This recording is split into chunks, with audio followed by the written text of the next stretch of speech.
नमस्कार बच्चों। आज हम अपना टॉपिक स्टार्ट करेंगे capacity of A parallel plate capacitor.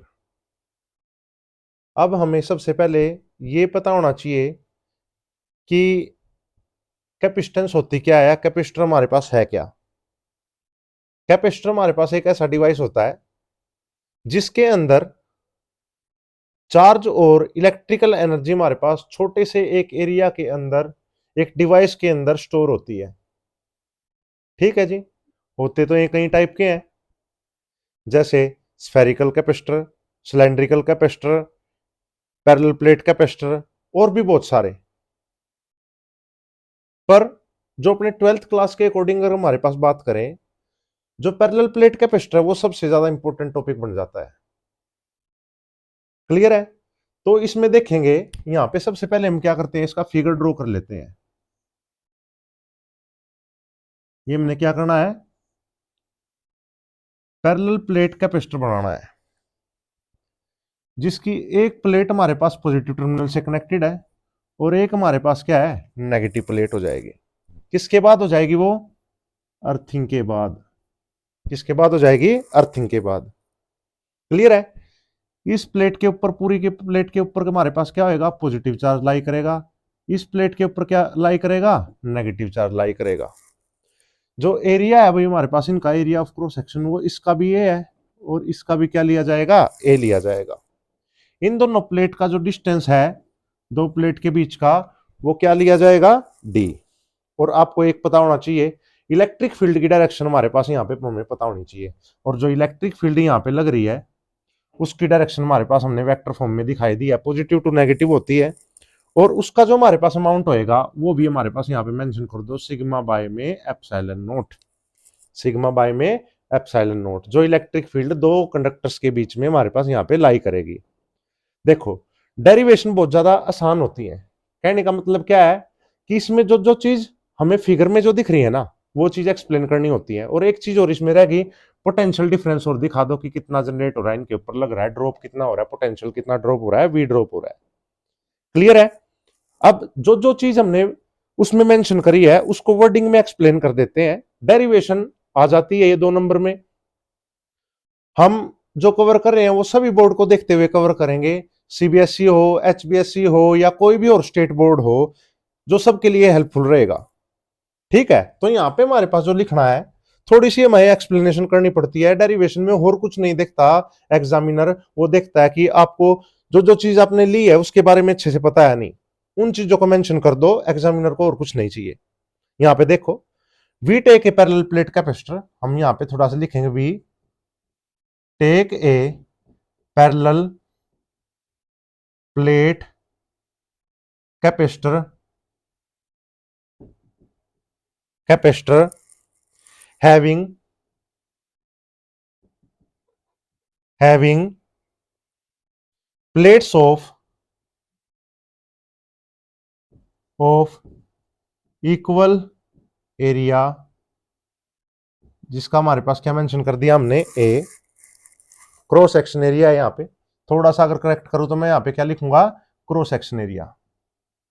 Cross section area A and separation separation between, separated by a separation between the plate, separation between the plate small d, between the plate small d। Then अगली लाइन से लिखेंगे हमारे पास यहां पे, then electric field between the plate,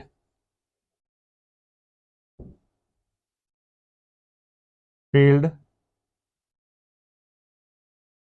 between the plate, जो हमारे पास मेंशन करी गई थी ई वेक्टर से, उसकी वैल्यू होगी हमारे पास सिग्मा बाय में एप्सिलॉन नोट। सिग्मा बाय में एप्सिलॉन नोट। जो सिग्मा है वो क्या है, surface charge density. Surface charge density. ठीक है, इसकी वैल्यू जो हमारे पास होती है, हमें फर्स्ट पहले ही पढ़ रखा है, सिग्मा की जो वैल्यू होती है वो होती है अमाउंट ऑफ चार्ज बटे में हमारे पास कर देते हैं हम भाई यहाँ पे एरिया, बटे में क्या कर देते हैं एरिया। इसी को सब्सटीट्यूट कर दो यहाँ पे, हमारे पास ई किसके इक्वल बन जाएगा, ई बन जाएगा क्यू बाय में ए एप्सिलॉन नोट। इसको इक्वेशन हम क्या मार्क कर देंगे 1। अब हमें एक और पता है, then potential difference between the plates, between the plate, जो हमने मार्क कितना कर रखा है भाई v, वो कितना मार्क कर रखा है v, और उसकी हमारे पास यहां पे रिलेशन होती थी, आपको ये भी पता होना चाहिए। v का जो हमारे पास फॉर्मूला होता था वो होता था v is equal to E into में क्या हो जाता था d, distance between the plates.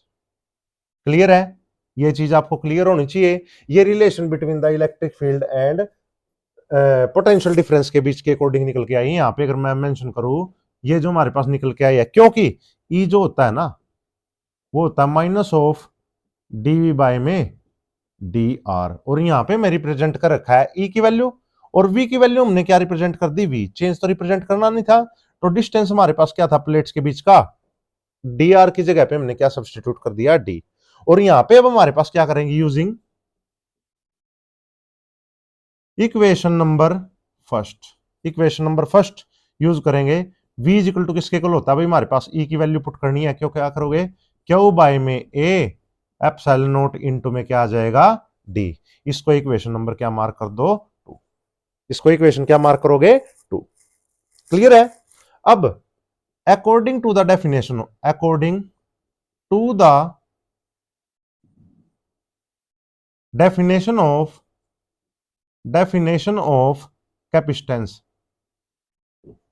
According to the definition of capacity या कैपेसिटेंस, हमारे पास वो होती है हमारे पास Q is equal to C V, और जब यहाँ पे हमारे पास C की वैल्यू निकाल लेंगे वो कितनी निकल के आ जाएगी, C इज इक्वल टू आ जाएगी Q बाय में V।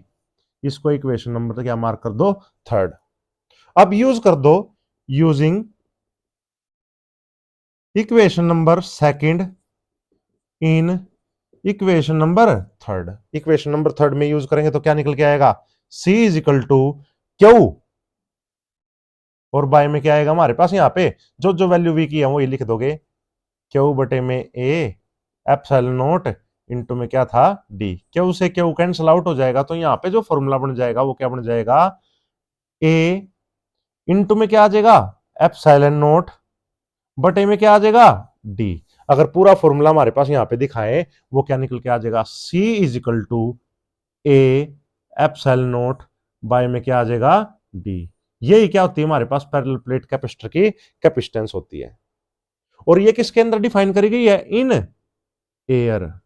ये किसके अंदर है एयर, क्योंकि आपको पता है एप्सिलॉन नोट हमारे पास क्या रिप्रेजेंट करता है, परमिटिविटी ऑफ द एयर या फ्री स्पेस। उसके अकॉर्डिंग हम क्या कर देंगे, इसको एक एक्सप्लेन कर देंगे। ठीक है, अगर ये चीज हमारे पास हमें किस में डिफाइन करनी हो, मीडियम में डिफाइन करनी हो, किस में डिफाइन करनी हो, मीडियम में डिफाइन करनी हो, तो इस फॉर्मूले में हमारे पास क्या चेंज आएगा, सी मीडियन जो हमारे पास आ जाएगा उसमें चेंज एक ही दिखाते हैं, हम क्या करते हैं एप्सिलॉन नोट को हमारे पास एप्सिलॉन से रिप्लेस करा देते हैं, और डी हमारे पास क्या रहेगा सेम रहेगा। फिर हम एक और चीज जानते हैं, यहाँ पे हमारे पास हम लिख भी सकते हैं कि जो हमारे पास एप्सिलॉन और एप्सिलॉन नोट में जो रिलेशन होती है वो क्या होती है, के कापा, कापा से भी रिप्रेजेंट कर देते, तो वो क्या था हमारे पास, वो था हमारे पास एप्सिलॉन बाय में एप्सिलॉन नोट। तो यहां से हमारे पास जो वैल्यू आई एप्सिलॉन की वैल्यू आ गई के इंटू में क्या आ जाएगी एप्सिलॉन नोट। उसी को सब्सटीट्यूट करेंगे, सी एम मीडियन एरिया, और एप्सिलॉन की जगह पे क्या आ जाएगा के इंटू में एप्सिलॉन नोट बटे में डी। क्या आ जाएगा एप्सिलॉन नोट बटे में डी, और ये फॉर्मूला हमारे पास किस में डिफाइन हो जाएगा, मीडियन में डिफाइन हो जाएगा बेटे। क्लियर है, समझ में आ रहा है। और इसको अगर हमारे पास रिलेशन एयर से करें रिगार्डिंग जोड़े, तो यहां पे क्या आएगा C M is equal to kappa into में क्या आ जाएगा सी एयर, क्या हो जाएगा सी एयर। क्लियर है बच्चों? अब यहां पे कुछ और ग्राफिकली अगर हमारे पास इनका टॉपिक देखें, आपने देखा था जब कभी भी हमारे पास हम ग्राफ बनाते थे Q versus V, Q versus V, तो इक्वेशन हमारे पास यूज करते थे, मैंने कल भी आपको बताया था और भी मैं बताता रहूंगा आपको। हमने इक्वेशन ली Q is equal to C V, और इसको कंपेयर किसके साथ में किया, Y is equal to M X के साथ में।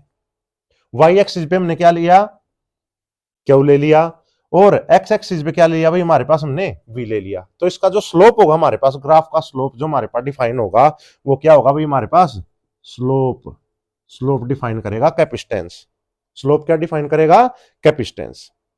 क्लियर है? अगर हम इस ग्राफ को रेसिप्रोकल कर देते हैं, रेसिप्रोकल का मतलब है, फर्स्ट ग्राफ तो आपने समझ में आ गया होगा, सेकंड ग्राफ देखो भाई, हमारे पास यहाँ पे हम क्या करते हैं, एक्स एक्सिस को और वाई एक्सिस को क्या कर देते हैं, आपस में चेंज कर देते हैं, वी और क्यू।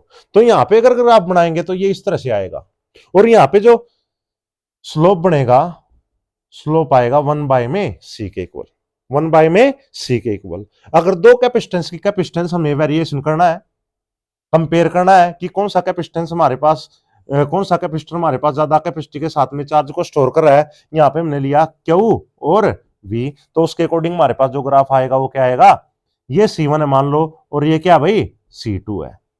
तो आपको एक चीज का पता लग जाएगा इसमें कि कौन कितना एंगल बना रहा है, कौन कितना एंगल स्लोप हमारे पास क्रिएट कर रहा है। तो यहां पे ऑटोमेटिकली क्या हो जाएगा, C1 हमारे पास ज्यादा हो जाएगा किससे, C2 से।